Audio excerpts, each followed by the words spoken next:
السلام عليكم ورحمة الله وبركاته. إن الحمد لله نحمده ونستعينه ونستغفر ونعوذ بالله من شرور أنفسنا وسيئات أعمالنا. من يهده الله فلا مضل له ومن يضلله فلا هادي له، وأشهد أن لا إله إلا الله وحده لا شريك له، وأشهد أن محمدا عبده ورسوله. أما بعد، رب اشرح لي صدري ويسر لي أمري واحلل عقدة من لساني يفقهوا قولي. رب زدني علما رب زدني علما। সম্মানিত আজকের ক্লাসে উপস্থিত সুপ্রিয় ভাই সকল, সর্বপ্রকারের হামদ প্রশংসা সেই মহান আল্লাহ তাবারক ওয়া তাআলা নিমিত্তে, যিনি আমাদের সকলকে সুস্থ রেখেছেন, যিনি আমাদেরকে দুনিয়াতে চলার জন্য সর্বপ্রকারের নেয়ামত দিয়েছেন। যেসব নেয়ামতের ব্যাপারে আমাদের ধারণাও ছিল না, তা সত্ত্বেও আল্লাহ তাআলা দিয়েছেন। তারপরে আমাদের সকলের প্রাণ প্রিয় নবী করিম মুহাম্মদ মুস্তাফা সাল্লাল্লাহু আলাইহি ওয়াসাল্লাম, ওনার উপর অসংখ্য শান্তি ধারা বর্ষিত হোক, যিনার মাধ্যমে আমরা আল্লাহ তাবারক ওয়া তাআলার প্রদত্ত শরীয়তকে জানতে সক্ষম হয়েছি অথবা জানার চেষ্টা করছি। এই জন্য আমরা সকলে তার উপরে দরুদ পাঠ করি, আল্লাহুম্মা সাল্লি আলাইহি আল্লাহুম্মা বারিক আলাইহি। সম্মানিত উপস্থিতিগণ, আজকে হাদিসের ক্লাস হবে। মূলত আজকে হাদিসের ক্লাসের দিন নয়, তারপরেও হাদিস করা হচ্ছে, যেহেতু এই সপ্তাহে হয়নি, তো এই জন্য হাদিসের ক্লাস, একটি হাদিস অসম্পূর্ণভাবে এর আগে ব্যাখ্যা করা হয়েছে, কিছুটা বাকি আছে। আজকে ইনশাআল্লাহ সেটা পূর্ণ করে আজকের ক্লাস শেষ করব। হাদিসটি ছিল খুব গুরুত্বপূর্ণ হাদিস। এই হাদিসটি আপনারা এর পূর্বেও পড়েছেন, যে ইদা লাম তাস্তাহি ফাসনা মা শিত। এর পুরো হাদিস হচ্ছে ইন্না মিম্মা আদরাকান নাস মিন কালামিন নুবুওয়াতিল উলা ইদা লাম তাস্তাহি ফাসনা মা শিত। তো এই পর্যন্ত ব্যাখ্যা হয়েছিল ইন্না মিম্মা আদরাকান নাস মিন কালামিন নুবুওয়াতিল উলা। তারপর হায়া কাকে বলে, লজ্জা কাকে বলে, এটা আমরা জানতে পেরেছিলাম, তাই না? এখানে আমাদের যে শেষ পর্যায়ে কথা চলছিল সেটা হচ্ছে যে প্রকৃত হায়া, যদি আল্লাহ তাআলাকে হায়া করেন, প্রকৃত হায়া কি জিনিস এবং অর্জিত হায়া কি। লজ্জা অর্জিত, একটা অর্জন করতে হয়, অনুশীলন করে যে হায়াটা আসে সেটা হচ্ছে অর্জিত হায়া, তাই না? আর একটা স্বভাবগত হায়া।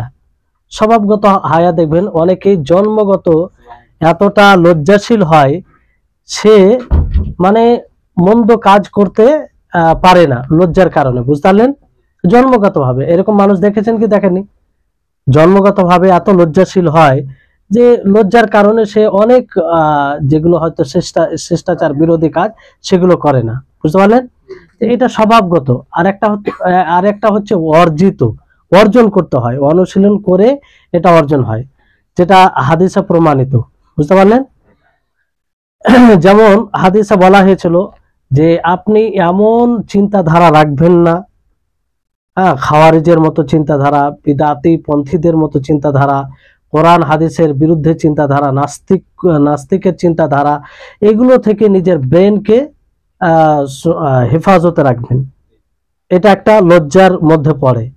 অনুরূপভাবে আপনি পেটের হেফাজত করবেন, পেটে যাতে কোনো হারাম জিনিস না যায়, হারাম ভক্ষণ না করেন। অনেকেই বলেছেন যে পেটের পাশে লজ্জা স্থান আছে, যে লজ্জা স্থানের হেফাজত করবে, এটা হবে লজ্জার মধ্যে পড়বে, বুঝতে পারলেন? তারপরে আপনার মৃত্যুকে স্মরণ করা, মৃত্যুর পরে যে মানুষ গলে যাবে, তার কিছু অস্তিত্ব থাকবে না, পার্থিব দুনিয়ার দিক দিয়ে, সেটাকে স্মরণ করা। আর আখেরাতের উদ্দেশ্য করা, আখেরাতকে স্মরণে রাখা, দুনিয়ার সৌন্দর্যকে পরিহার করা। তো এই ধরনের যে কাজগুলো করবে সেটা হবে লজ্জা, প্রকৃত আল্লাহ তাআলা থেকে লজ্জা করা হবে, বুঝতে পারলেন? তো এটা হচ্ছে অর্জিত লজ্জা, অর্জন করে হয়, অনুশীলন করে হয়, এমনি এমনি হয় না। বুঝতে পারলেন? তো এই ক্ষেত্রে দেখবেন যে এই লজ্জা হচ্ছে সবকিছুর মূল জিনিস। আপনারা বুঝতে পারবেন এটা কত বড় নেয়ামত। যার মধ্যে লজ্জা আছে সে একটি বড় নেয়ামত পেয়েছে, বড় নেয়ামত পেয়েছে। কারণ এই লজ্জাতে কল্যাণ ছাড়া আর কিছু নেই, কল্যাণ ছাড়া আর কিছু নেই। এই জন্য উসমান বিন আফফান রাদিয়াল্লাহু তাআলা আনহু, ওনার ব্যাপারে আপনারা যদি দেখেন তাহলে বুঝতে পারবেন, ওনার ব্যাপারে বলা হয় যে তিনি কঠোর লজ্জাশীল ছিলেন, কঠোর লজ্জাশীল ছিলেন। এমনকি গোসল যখন তিনি করতেন দাঁড়াতেন না। কিসের কারণে? লজ্জার কারণে। কারণ গোসল করতে গিয়ে একটু শরীর পুরো মানে না হলেও শরীরটা মানে পুরো উপরে শরীরটা তো উলঙ্গ হয় না, উপরটা, তো এটা তো তেনাকে লজ্জা লাগতো, কতটা লজ্জাশীল ছিলেন। আর এনার ব্যাপারে জানেন যে ফারিস্তাগণ এনাকে দেখে লজ্জা করতেন। কে? ওসমান রাদিয়াল্লাহু তাআলা আনহুকে। হাদিস পড়েছেন কি পড়েননি পূর্বে? আপনাদের সামনে এসেছে তার আলোচনা যে আল্লাহ নবী কাপড় একটু উরুর উপরে ছিল আল্লাহ নবীর। তো ওমর রাদিয়াল্লাহু তাআলা আনহু আসেন, আবু বকর রাদিয়াল্লাহু তাআলা আনহু আসেন, আল্লাহ নবী সেই স্বাভাবিক অবস্থায় ছিলেন। ওমর রাদিয়াল্লাহু তাআলা আনহু আসেন, তখন ওই রকমই ছিলেন।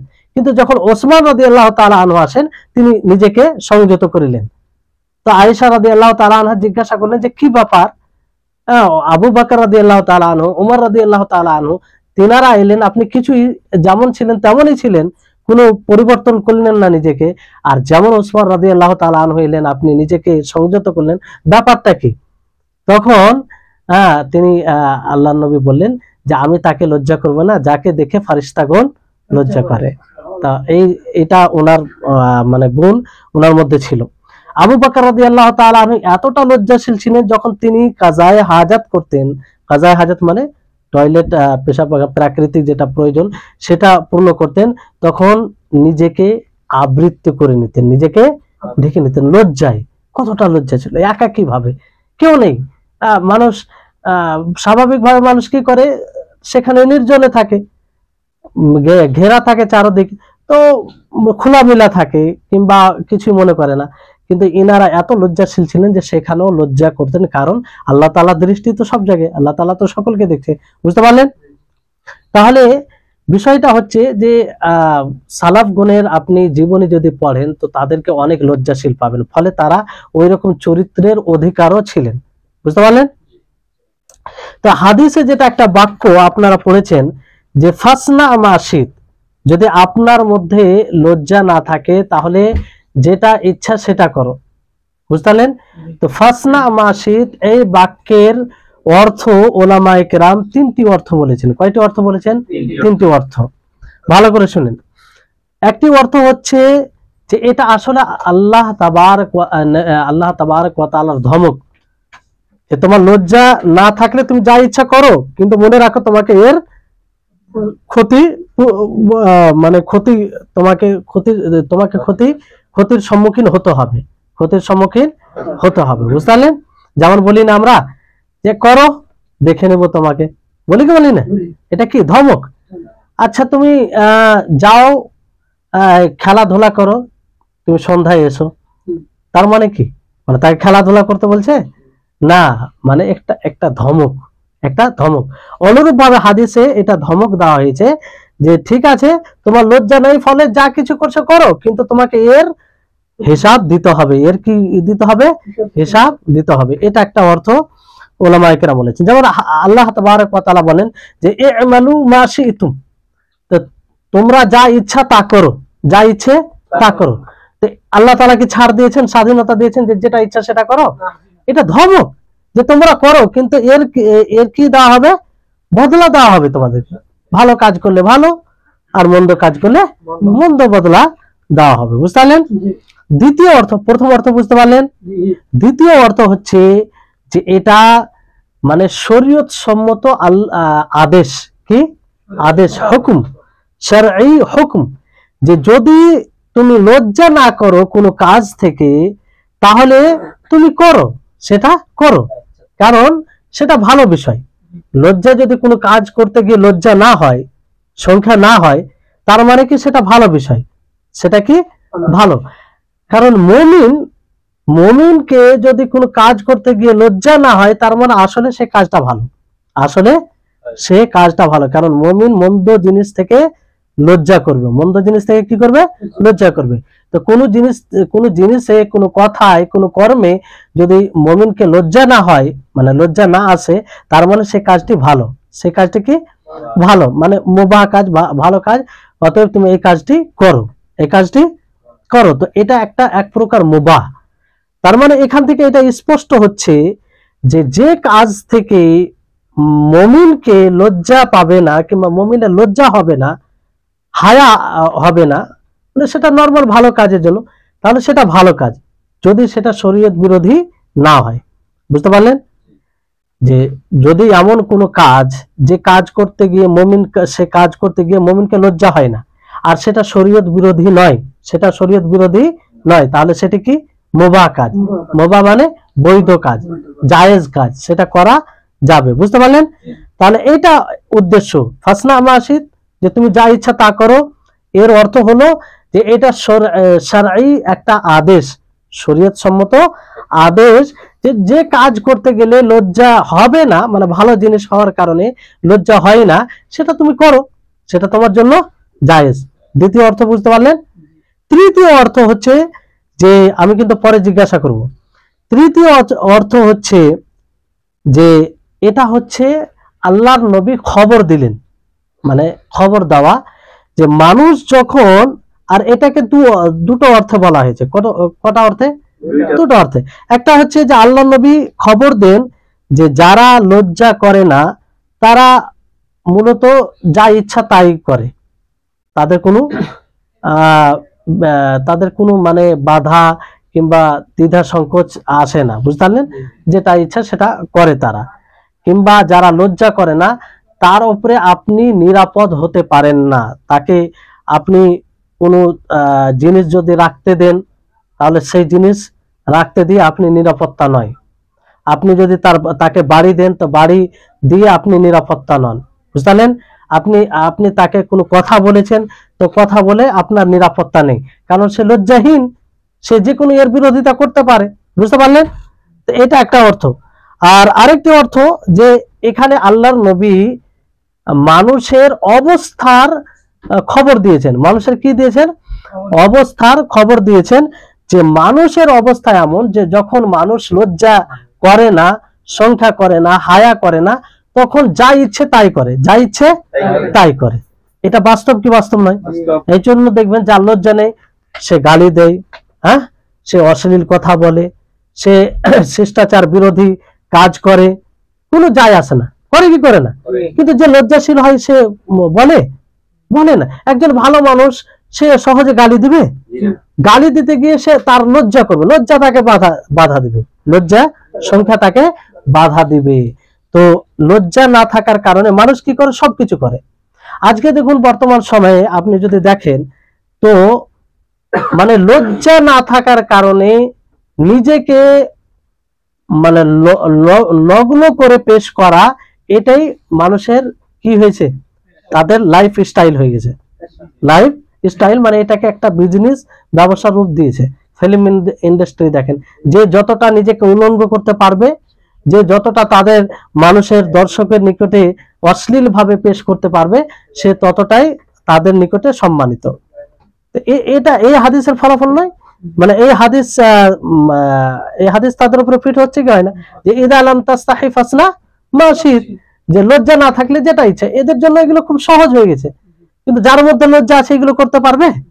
কখনো করতে পারবে না। এমনকি যার মধ্যে ইসলাম নেই, সেও করতে পারে না। লজ্জা থাকলে তার বিবেকে বাধা দেয় যে আমি এই কাজটি করব, হ্যাঁ, আমি উলঙ্গ হব, আমার লজ্জা স্থান, প্রাইভেসি জিনিস মানুষ দেখবে, তাকে এই লজ্জা বাধা দেয়, যদিও সে মুসলিম না হয়। আছে কি নেই? অনেক অমুসলিম আছে, সে এগুলোকে পছন্দ করে না। যখনই দেখে তার মানে বদনাম করে, তার ব্যাপারে খারাপ মন্তব্য করে, যে দেখো লোকটি কেমন নিজের প্রাইভেসি জিনিস, প্রাইভেট জিনিস মানুষের সম্মুখে উন্মুক্ত করছে। বলে কি বলে না? অমুসলিম, ইসলাম গ্রহণ করেনি। এই লজ্জা থাকার কারণে সে এটাকে ঘৃণা করে, আর সে নিজে এই জিনিস থেকে বিরত থাকে লজ্জার কারণে। বুঝতে পারলেন? তো এই হচ্ছে বিষয়, যে লজ্জা যখন না থাকবে মানুষ সর্বপ্রকারের মন্দ জিনিস করতে পারবে, সর্বপ্রকার মন্দ, আর তার জন্য সহজ হয়ে যাবে বিষয়, সহজ। যেটা আমরা ঘৃণা করি সেটাই অন্যদের জন্য কি গর্বের বিষয়। ফিল্ম ইন্ডাস্ট্রি তাই না, যে সেখানে অশ্লীল এগুলোকে গর্বিত মনে করে, এগুলো উপস্থাপন করে নিজেকে কি মনে করে, গর্বিত মনে করে। তাহলে এই হাদিসে মূলত হায়ার ফজিলত বলা হয়েছে, যে হায়া, এর পূর্বের ক্লাসে আপনাদেরকে বলা হয়েছে যে যার মধ্যে হায়া আছে তার মধ্যে মানবতা আছে, আর যার মধ্যে হায়া নেই তার মধ্যে মানবতা নেই। বুঝতে পারলেন? হায়া হচ্ছে মূলত মানুষের মানবতা, মানবিক চিন্তা চেতনা থাকে তার মধ্যে, যার মধ্যে লজ্জা থাকে, আর যার মধ্যে লজ্জা থাকে না সে এগুলো কি কোনো ধার ধারে না। আর লজ্জা শুধু একটা জিনিসে সীমিত নয়। এই জন্য পূর্বের হাদিসে আপনারা বুঝতে পারলেন যে বাতিল চিন্তাধারা রাখা, হারাম ভক্ষণ থেকে দূরে থাকা, এগুলো কি লজ্জার মধ্যে পড়ে, তাই না? তো এই হায়ার ফজিলত এখানে তুলে ধরা হয়েছে। আর হায়া পুরোটাই এটা কল্যাণকর, সব দিক দিয়ে এটা কল্যাণকর, এটার কোনো দিক মানে নেগেটিভ জিনিস বলতে কিছু নেই হায়ার। বুঝতে পারলেন? মানে হায়া, লজ্জা, এটা পুরোটাই কল্যাণকর। এমনকি ইমানের একটি গুরুত্বপূর্ণ গুরুতর শাখা, গুরুতর শাখা। হ্যাঁ, নবী করিম মুহাম্মদ সাল্লাল্লাহু আলাইহি সাল্লাম বিশেষভাবে বলেন যে ওয়াল হায়াউ শু'বাতুম মিনাল ঈমান, যে লজ্জা ঈমানের অঙ্গ, লজ্জা ঈমানের অঙ্গ। কেন? এই হায়ার কারণে মানুষ অনেক গুনাহ থেকে বিরত থাকে। এই হায়া না থাকার কারণে মানুষ অনেক সহজে অনেক গুনাহ করে, তাই না? তো এই ঈমানের একটা অন্যতম অংশ হায়া। এজন্য ওমর রাদিয়াল্লাহু তাআলা আনহু তিনি বলেন যে রাসূল সাল্লাল্লাহু আলাইহি ওয়াসাল্লাম এক ব্যক্তির নিকট হতে অতিক্রম করছিলেন, পার হচ্ছিলেন। তো সেখানে হায়ার ব্যাপারে কিছু কথা চলছিল, তো যাই হোক, তো নবী করিম মুহাম্মদ সাল্লাল্লাহু আলাইহি সাল্লাম বলেন যে তাকে ছেড়ে দাও, কারণ হায়া হচ্ছে ঈমানের অংশ। হায়া কি? ঈমানের অংশ। ঈমানের অংশ কেন? এই হায়ার কারণে মানুষ অনেক গুনাহ থেকে বিরত থাকে, এই হায়ার কারণে মানুষ অনেক নেকির কাজ করে, করে কি করে না? অনেক সময় দেখবেন যে সে হায়া করে, আভ্যন্তরীণ হায়া, যে আল্লাহ তাআলা আমাকে সুস্থ শরীর দিয়েছে, সুস্থ মস্তিষ্ক দিয়েছে, সবকিছু আল্লাহ তাআলা দান করেছে, তারপরেও কি আমি নামাজ পড়বো না, সালাত আদায় করব না? এই যে তার মানে অনুভূতি, এটা হচ্ছে হায়া, আল্লাহ তাআলার থেকে কি হায়া, লজ্জা। এই লজ্জার কারণে সে সালাত আদায় করে। বুঝতে পারলেন? অনেক সময় দেখবেন মানুষের বিবেক এত মানে এই হায়া বিবেকে এতটা নাড়া দেয় যে অমুসলিম থাকতে থাকতে হঠাৎ তার ব্রেনে আসে যে এই দুনিয়া অটোমেটিক তো চলে না, এর কেউ স্রষ্টা আছে, কেউ পরিচালনাকারী আছে, তো তার ইবাদত না করে আমরা অন্য কারো কেন ইবাদত করি? ফলে সে ইসলামের দিকে, এক আল্লাহর দিকে ধাবিত হয়। বুঝতে পারলেন? তাহলে এই হায়ার ফলাফল এটা, তাই হায়ার ভূমিকা রয়েছে অনেক। বুঝতে পারলেন?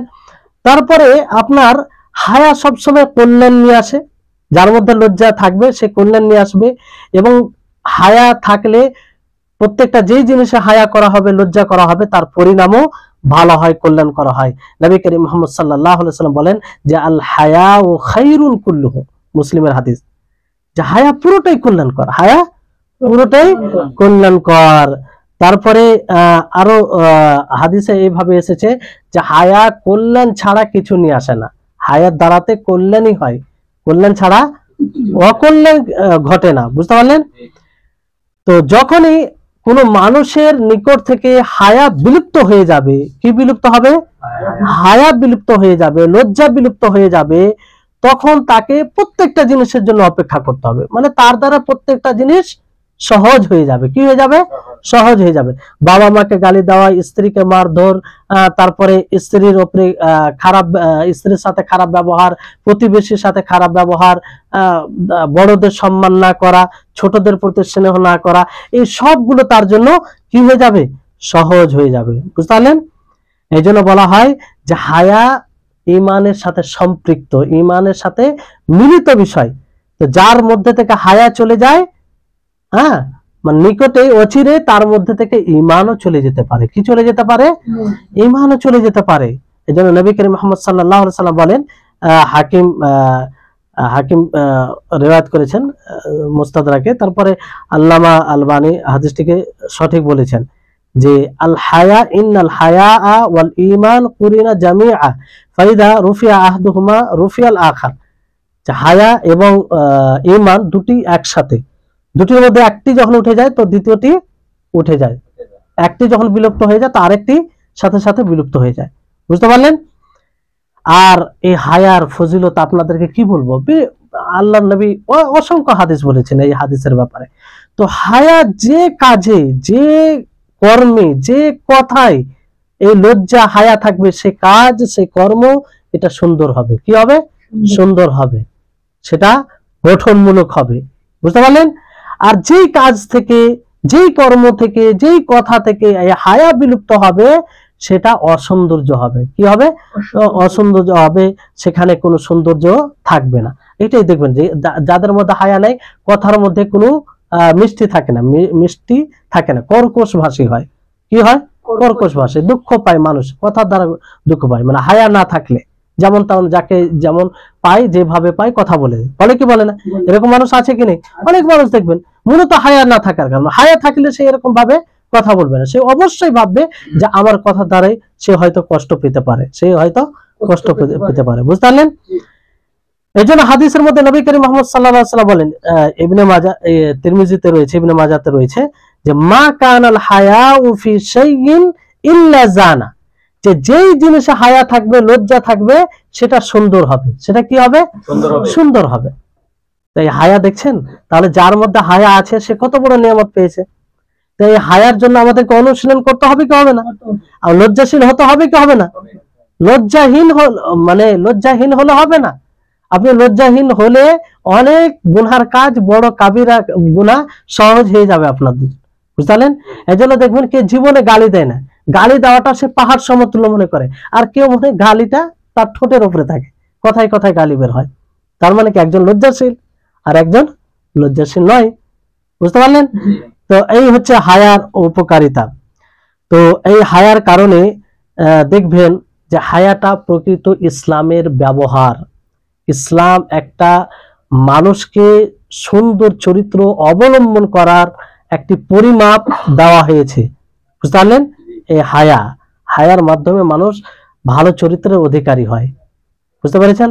একজন যে ব্যক্তি, যে মহিলা মধ্যে হায়া থাকে, লজ্জা থাকে, সে কখনো বেপর্দা হয়ে চলে, সে কখনো অসভ্য ভাবে যার তার সাথে কথা বলে না, সে পার্থক্য করে। হায়ার মাধ্যমে সে পার্থক্য করে যে সে কোন জিনিস করছে, কোন কথা বলছে, কোথায় যাচ্ছে, কি পদক্ষেপ নিচ্ছে। হায়ার মাধ্যমে সে, এই হায়ার লজ্জার মাধ্যমেই সে মানে পার্থক্য করে। কিন্তু হায়া না থাকলে তার জন্য এগুলো কিছুই নয়। এই মানে অসভ্য কাজ তার জন্য ভালো হয়, কিংবা তার জন্য এটাই সৌন্দর্য তার কাছে দেখায়। বুঝতে পারলেন? অনুরূপভাবে মুসলিমের কাছেও তাই। একজন মুসলিম মহিলার কাছে যেমন হায়ার মর্যাদা, অনুরূপভাবে মুসলিম পুরুষের কাছেও তাই। একজন মুসলিম পুরুষ লজ্জাশীল হলে, হায়া থাকলে সে কতটা গুনাহ থেকে বিরত থাকে। বুঝতে পারলেন? এই জন্য হাদিসের মধ্যে এইভাবে বলা হয়েছে যে ইন্না লিকুল্লি দীনুন ইন্না লিকুল্লি দীনিন খুলুকান ওয়া ইন্না খুলুকাল ইসলামে আল হায়া। যে প্রত্যেক দিনের জন্য একটি খুলুক রয়েছে, ব্যবহার রয়েছে। আর ইসলামের ব্যবহার কি? হায়া। কথাটা একটু ওজন করুন তো, যে ইসলামের ব্যবহার সরাসরি হায়াকে বলা হয়েছে। কাকে বলা হয়েছে? হায়াকে, লজ্জাকে। তাহলে এই লজ্জা কতটা ভূমিকা রাখে মানুষকে ভালো চরিত্রে নিয়ে আসাতে। বুঝতে পারলেন? তো এই লজ্জা অনুশীলন করে, যেটা অর্জিত মানে অর্জন করে নিতে হয়, সেটা নিয়ে আসতে হবে নিজের মধ্যে, অনুশীলন করতে হবে, আমাদেরকে লজ্জাশীল হতে হবে। বুঝতে পারলেন? আর যেটা স্বভাবগত আছে সেটা তো থাকবে। বুঝতে পারলেন? আর সর্বোপরি আল্লাহ তাবারক ওয়া তাআলা হায়াকে ভালোবাসেন, আর যে লজ্জা করে তাকেও ভালোবাসেন আল্লাহ তাআলা। বুঝতে পারলেন? হাদিসে এটা প্রমাণিত। যেমন আপনার আবু দাউদে রয়েছে যে আল্লাহ তাআলা তিনি আবৃত্তিকারী, তিনি পর্দাকে পছন্দ করেন, আর কোনো জিনিসকে ঢেকে ছুপিয়ে দেওয়া এটা পছন্দ করেন। আপনার কোনো ত্রুটি দেখলাম, সেই ত্রুটিকে প্রকাশ না করে ছুপিয়ে রাখা, এটা আল্লাহ তাআলা পছন্দ করেন। যে ব্যক্তি এরকমটা করবে, আল্লাহ তাআলা হাসরের মাঠে তার ত্রুটিকে ছুপিয়ে রাখবেন। তো এই কাজটা করার চেষ্টা করবেন। কোনো মানুষের ত্রুটি জানতে পারলে তাকে মানে পার্সোনাল ভাবে সুন্দরভাবে বলবেন যে ভাই আপনাকে ভালোবাসে আমি খুব, আপনার মধ্যে এই জিনিসটা পাওয়া যাচ্ছে, এটা আপনার ঠিক করে নেবেন। যদি না ঠিক করেন তো আপনারই ক্ষতি হবে, আপনার ব্যক্তিত্বে ব্যাঘাত ঘটবে, কিংবা আপনার ব্যক্তিত্ব কমবে, আর শরীয়ত বিরোধী কাজ হবে। তো এইভাবে আপনি কল্যাণকামী হয়ে তাকে বুঝাবেন। আর যদি এটা না করতে পারেন তো চুপ থাকেন। হ্যাঁ, যদি এমন কোন গুণ থাকে যে গুণ দ্বারা অন্যরা ক্ষতিগ্রস্ত হবে, অন্যরা কি হবে? ক্ষতিগ্রস্ত, অন্যদের উপরে আক্রমণ করবে, মানে সংক্রমণ করবে, সেটা মানে তার ক্ষতি অন্যদের উপরে যাবে, অন্যদের কাছে, সেখানে বলতে হবে, মানুষকে সচেতন করতে হবে। বুঝতে পারলেন? তো এই হচ্ছে বিষয়। তো আল্লাহ তাবারক ওয়া তাআলা তিনি নিজে লজ্জাশীল, আর মানে তিনি লজ্জাকে ভালোবাসেন। তিনি তিনার নামই হচ্ছে একটা সিত্তির, মানে আবৃত্তিকারী, আর তিনি আবৃত্ত করাকে মানে ঢেকে কোনো জিনিসকে ছুপিয়ে রাখাকে পছন্দ করেন। বুঝতে পারলেন? তো এই হচ্ছে বিষয়। তো এক কথায়, যতক্ষণ পর্যন্ত কোনো মানুষের মধ্যে হায়া রয়েছে ততক্ষণ পর্যন্ত তার মধ্যে কল্যাণ রয়েছে। যতক্ষণ পর্যন্ত যে জাতির মধ্যে হায়া রয়েছে ততক্ষণ পর্যন্ত সেই জাতির মধ্যে কল্যাণ রয়েছে। যতক্ষণ পর্যন্ত কোনো প্রতিষ্ঠানে, কোনো এলাকায়, কোনো সংস্থায়, কোনো জায়গায় হায়া থাকবে ততক্ষণ পর্যন্ত সেখানে কল্যাণ থাকবে। আর যখনই এই হায়া বিলুপ্ত হবে, এই লজ্জা বিলুপ্ত হয়ে যাবে, তখনই সেখান থেকে কল্যাণ বিলুপ্ত হবে। এটা একদম স্বাভাবিক বিষয়। যদি আমরা পার্থিব জীবনে এটা প্রত্যক্ষ করি তো আমরা অনুভব করতে পারবো। এটা কি করতে পারবো? অনুভব করতে পারবো। হায়া নেই তো কিছু নেই, হায়া নেই তো কিছু নেই। বুঝতে পারলেন? তো এই হচ্ছে বিষয়। এইভাবে আরো অনেক হাদিস আছে, যাই হোক সেই হাদিসের দিকে যাচ্ছি না। তবে আর কয়েকটি কথা দিকে আমি ইঙ্গিত করি, যে আপনারা শুরুতে শুনেছিলেন যে হায়া দুই প্রকার, তাই না? যে হায়া একটা হচ্ছে স্বভাবগত হায়া, লজ্জা, আর একটা হচ্ছে অর্জিত, মানে অর্জন করে সেটা নিতে হয়, অনুশীলন করে মানে লজ্জাশীল হতে হয়, যার হাদিসে উদাহরণ দেওয়া হয়েছে। বুঝতে পারলেন? আরেক প্রকার হায়া মানে ওলামায়ে কেরাম অন্য দিক দিয়ে হায়াকে দুই ভাগে বিভক্ত করেছেন। কয় ভাগে? দুই ভাগে বিভক্ত করেছেন। একটা হচ্ছে হায়া আল্লাহর সাথে সম্পৃক্ত। কার সাথে সম্পৃক্ত? সম্পৃক্ত, তার মধ্যে চলে আসবে, কিন্তু এইভাবে ভাগ করেছে ওলামায়ে কেরাম। আরেকটি হায়া হচ্ছে বান্দাদের সাথে সম্পৃক্ত। কাদের সাথে? বান্দাদের সাথে সম্পৃক্ত। যেটা আল্লাহর হকের সাথে সম্পৃক্ত, সেটা কি? সেখানে আল্লাহ তাআলাকে হায়া করা জরুরি হবে। বুঝতে পারলেন? যেমন আপনি সালাত আদায় করেন না, তো আপনাকে হায়া করতে হবে, লজ্জা করতে হবে আল্লাহ তাআলাকে, যে আল্লাহ তাআলা আপনাকে সুস্থ শরীর দিয়েছে, সুস্থ বিবেক দিয়েছে, সুস্থ পা হাত সবকিছু দান করেছেন, তারপর আপনি সালাত আদায় করেন না, এটা কি করে হবে? তো এই লজ্জা আপনাকে উদ্বুদ্ধ করবে। বুঝতে পারলেন? তারপরে কোনো আপনি যখন হারাম কাজ করতে যাচ্ছেন, শরীয়ত বিরোধী কাজ করতে যাচ্ছেন, তখন আপনি হায়া করবেন যে আল্লাহ তাআলা নিষেধ করেছে, তিনার নজর রয়েছে, তারপর আমি এই হারাম কাজটা করছি, কি করে করি? তার দৃষ্টিতে তিনি দেখছে আর আমি ওই হারাম কাজটা করব, তিনি অপছন্দ করেন এটাকে। তো এই লজ্জা আপনাকে সেই নিষেধাজ্ঞা কাজ থেকে বিরত রাখবে। বুঝতে পারলেন? আর মাখলুকের সাথে হায়া, এটা বলতে কি বোঝায়? যে আপনি মাখলুককে কষ্ট দেওয়া থেকে বিরত থাকবেন। মাখলুককে, কোনো মানুষকে, কোনো ভাইকে, কোনো প্রাণীকে কষ্ট দেওয়া থেকে বিরত থাকবেন। আর প্রত্যেক ওই কাজ কর্ম থেকে বিরত থাকবেন যেটা শিষ্টাচার বিরোধী। কি বিরোধী? শিষ্টাচার, আদব বিরোধী একটা জিনিস আছে। আর আদব যখন বলা হবে, প্রত্যেক জায়গার আদব কিন্তু আলাদা আলাদা হয়। বুঝতে পারলেন?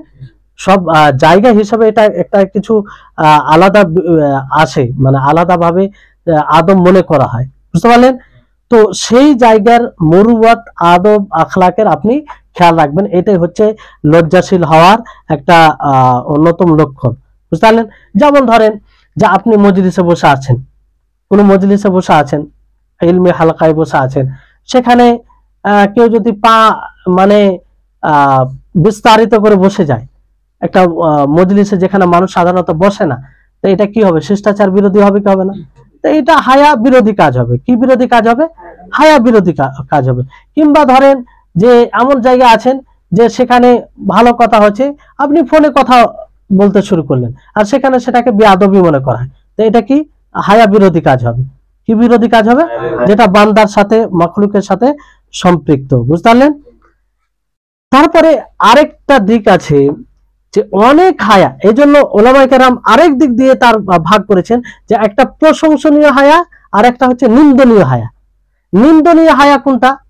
যে আপনার মনের মধ্যে সংশয় আছে, আপনি জানছেন যে এই বিষয়টা আমাকে জানতে হবে, কিন্তু লজ্জার কারণে আপনি জিজ্ঞাসা করছেন না। কিসের কারণে? লজ্জার কারণে। তো এটা নিন্দনীয় হায়া। এটা কি? নিন্দনীয় হায়া। অনেকেই এটা, অনেক ওলামায়ে কেরাম এটাকে খাজিল নাম দিয়ে, খাজিল মানে এটাকে বলা হয়, বুঝলেন? কিন্তু ওলামায়ে কেরাম বলেছেন যে এটা নিন্দনীয় হায়া। এই হায়া আপনার উপকার করবে না, বরং আপনার ক্ষতি করবে, বুঝলেন? এই জন্য বলা হয় যে যার মধ্যে লজ্জা থাকবে ইলম অর্জনে আর অহংকার থাকবে, সে কোনোদিন ইলম অর্জন করতে পারবে না। এই জন্য আপনি নির্দ্বিধায় বিনা কোনো সংকোচ ছাড়া আপনি কি করবেন? প্রশ্ন এলে প্রশ্ন করবেন।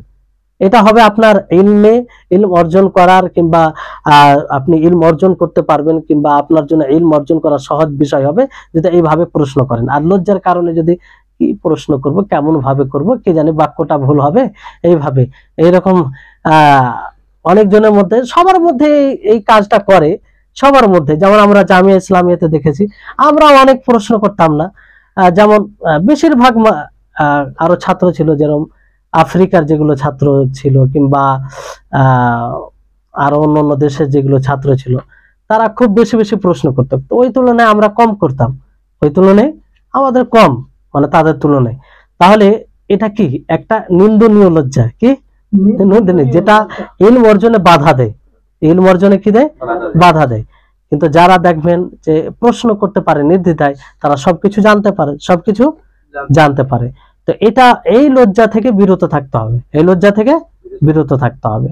এই জন্য দেখবেন ফাতিমা বিনতে হুবাইশ নাকি একজন সাহাবিয়া নবী সাল্লাল্লাহু আলাইহি সাল্লামকে সরাসরি যেগুলো প্রাইভেসি বিষয় সেগুলো প্রশ্ন করতেন, দিনী বিষয় জানার জন্য, কোনো সমস্যা ছিল না। আর ওই ক্ষেত্রে একটা হাদিস আছে যে আল্লাহ তাআলা মানে হক কথা, তো হক কথা জিজ্ঞাসা করতে হবে, এতে লজ্জার কোনো বিষয় নাই, এতে লজ্জার কোনো বিষয় নেই, বুঝতে পারলেন? তারপরে প্রশংসনীয় হায়া, যেটা আপনাকে ভালো কাজ করতে উদ্বুদ্ধ করবে, ভালো কাজ করতে উদ্বুদ্ধ করবে। হ্যাঁ, আপনাকে সালাত পড়তে উদ্বুদ্ধ করবে, আপনাকে বিভিন্ন নেক কাজে, সৎ কাজে উদ্বুদ্ধ করবে। এটা হচ্ছে প্রশংসনীয় হায়া, বুঝতে পারলেন? তাহলে এই হচ্ছে বিষয়। হাদিসটি আমাদের খুবই গুরুত্বপূর্ণ। এই জন্য যে ফাসনা মা শীত এই শব্দটি বলা হলো, যার তিনটি অর্থ আপনাদেরকে বলা হয়েছে, যে একটা হচ্ছে ধমক, আর একটা হচ্ছে কি, একটা ধমক হিসাবে বলা হয়েছে, আর একটা বলা হয়েছে যদি আসলে সে কাজ থেকে লজ্জা না হয়। আর মুমিন কিন্তু মন্দ কাজ থেকে লজ্জা করবে। মুমিনের লজ্জা হয় না, তার মানে কি কাজটা ভালো আর শরীয়ত বিরোধী না হয়। শর্ত হচ্ছে শরীয়ত বিরোধী না হয়, শরীয়ত বিরোধী না হয়, আর তাতে থেকে যদি লজ্জা না হয়, তাহলে সেটা করো। এটা মুবাহ, এটা কি? মুবাহ, জায়েজ। মুবাহ মানে জায়েজ। আর তৃতীয় অর্থ কি বলা হয়েছে, যে মানুষের মধ্যে যখন লজ্জা থাকে না, তখন সে যা ইচ্ছা তাই করে, সে যা ইচ্ছা তাই করে, তার জন্য সবকিছু করা সহজ হয়ে যায়, যেটা আমরা সমাজে দেখতে পাই, যেটা আমরা সমাজে দেখতে পাই। তো এই হচ্ছে হাদিস, হচ্ছে যে হাদিসটি আমরা 2 ক্লাসে পড়লাম, যে ইন্না মিম্মা আদরাকান নাসু মিন কালামিন নবুওয়াতিল উলা ইযা লাম তাস্তাহি ফাসনা মা শিত। বুঝতে পারলেন? তো ছোট্ট হাদিস, এটা মুখস্থ করবেন, মুখস্থ করে হাদিসকে বোঝার চেষ্টা করবেন। আর সর্বোপরি আল্লাহর কাছে চাইবেন যে হে আল্লাহ, আমি যেন লজ্জাশীল হতে পারি, প্রকৃত লজ্জাশীল হতে পারি, যে লজ্জা আমাকে মন্দ কাজ থেকে বাধা দিবে, যে লজ্জা আমাকে ভালো কাজে উদ্বুদ্ধ করবে। বুঝতে পারলেন? আল্লাহ তাআলা যেন আমাদের সকলকে লজ্জাশীল বানায়, আর আমাদের সকলকে যেন রাসূল সাল্লাল্লাহু সাল্লামের হাদিসকে বুঝার শক্তি দান করেন। আর আল্লাহ তাআলা আমাদের সকলকে যেন ইলমে নাফে, উপকারী জ্ঞান, যে জ্ঞান দুনিয়াতে উপকার আসবে এবং যে জ্ঞান আখিরাতে জান্নাতি হতে সহযোগিতা করবে, সেই জ্ঞান দান করেন। ওয়া আখির দাওয়ানা আনিল হামদুলিল্লাহি রাব্বিল আলামিন। আসসালামু আলাইকুম ওয়া রাহমাতুল্লাহি ওয়া বারাকাতুহু।